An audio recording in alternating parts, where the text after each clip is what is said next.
এই গাছটির নাম হলো বিস্তরাক গাছ। এটি আমাদের সাধারণত পুকুর পাড়, সুপারির বাগান বা জঙ্গল ছাড়ে প্রাকৃতিক ভাবেই হয়ে থাকে। দেখুন পাতাগুলো দেখতে অনেকটা কখনো বা পান পাতা বা কখনো বা আলু শাক বা আমাদের প্রাকৃতিক অনেক গাছের পাতার সঙ্গে কিন্তু এই পাতাটার মিল আছে। তো আজকে আমি বলবো আপনাদেরকে এই বিস্তরাক গাছের ভেষজ গুণাগুণ, এবং এই গাছটি আমাদের অনেক কাজে লাগে।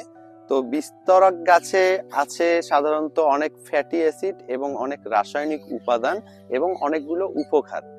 তো বিস্তরাক গাছের এই যে নির্যাস, বিস্তরাক গাছের পাতা, কাণ্ড, ডাল, মূল সবকিছুই ভেষজ গুণে ভরপুর।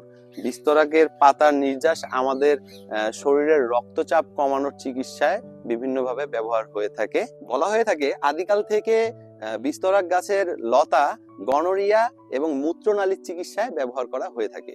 তবে এই গাছ যেহেতু অনেক রাসায়নিক উপাদানে ভরপুর, এটি ব্যবহারের আগে অবশ্যই একজন অভিজ্ঞ চিকিৎসক বা হেকিমের পরামর্শ নিতে হবে।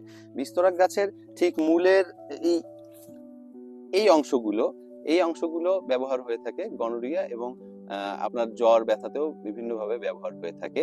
বিস্তরাক গাছের এই শিকড়গুলো ব্যথার মহা ওষুধ।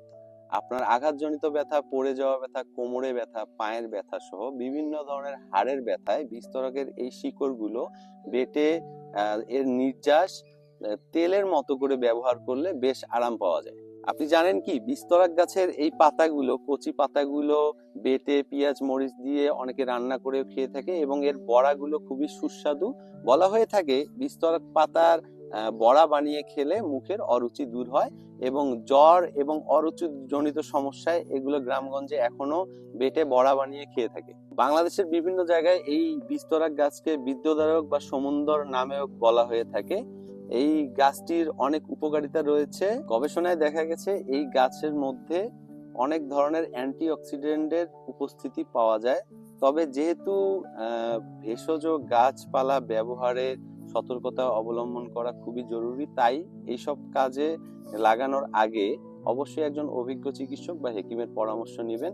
তো আপনারা কারা কারা আপনাদের বাস্তব জীবনে কখনো এই বিস্তরাক গাছ বা পাতা ব্যবহার করেছেন অবশ্যই কমেন্ট করে জানাবেন।